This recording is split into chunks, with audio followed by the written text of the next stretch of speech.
पानसरे यांचं लहानपण होतं.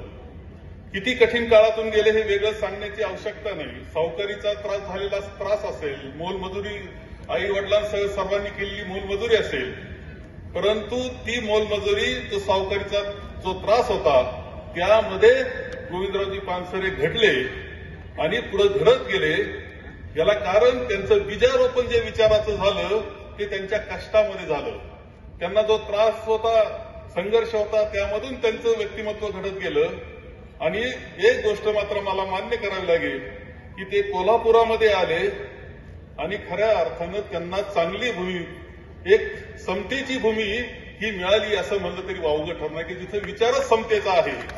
ही भूमी, कोल्हापूरची भूमी समतेचा विचार सांगणारी आहे. या भूमीमध्ये ते चांगले रुजले. कदाचित कुठे दुसरीकडे गेले असते तर इतकं चांगलं काम त्यांच्या हातून झालं असतं का नाही, इतकं लिखाण झालं असतं का नाही मला माहित नाही.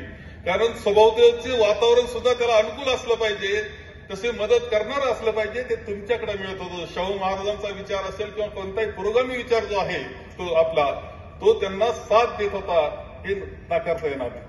म्हणजे गोविंदरावजी पानसरे यांचा जन्म, तो कालखंड जर पाहिला आपण तर त्यावेळेस जी काही तरुण वर्ग होता, विशेषतः बहुजन समाजातील तरुण मंडळी ही डाव्या विचाराचीच असायची.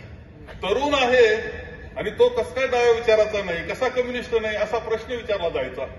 आता उलटा प्रश्न विचारला तो हे खरंय, परंतु त्या कालखंड असा होता की तरुण असला की तो डाव्या विचाराचा असेल. आमचे सगळे कुटुंब, आदरणीय साहेबांच्या कुटुंबासह सगळी कुटुंब जी होती ती डाव्या विचाराची होती. महात्मा गांधींबरोबर काम करणारी, त्यांच्या चळवळीमध्ये राहणारी, त्यांच्या स्वातंत्र्य चळवळीत भाग घेणारी, परंतु ज्ञानबाचं अर्थशास्त्र वाचलं बाहेर आली की डावे म्हणून आले आणि त्यांनी संपूर्णपणे, कदाचित पक्ष इकडे तिकडे झाले असतील सगळ्यांचे, परंतु कधी त्यांनी आपला विचार सोडला नाही. काही म्हणजे काँग्रेसमध्ये गेले, कुणी समाजवादी झाले. त्या माणसांनी कधीही ज्यांनी मनापासून, अंतःकरणापासून हा विचार स्वीकारला ते कधीही प्रतिगामी पक्षात गेलेले आपल्याला दिसणार नाही. हे वैशिष्ट्य त्यांचं राहिलेलं आहे. आणि म्हणून तो कालखंड होता की ज्या कालखंडामध्ये गोविंदरावजी घडले.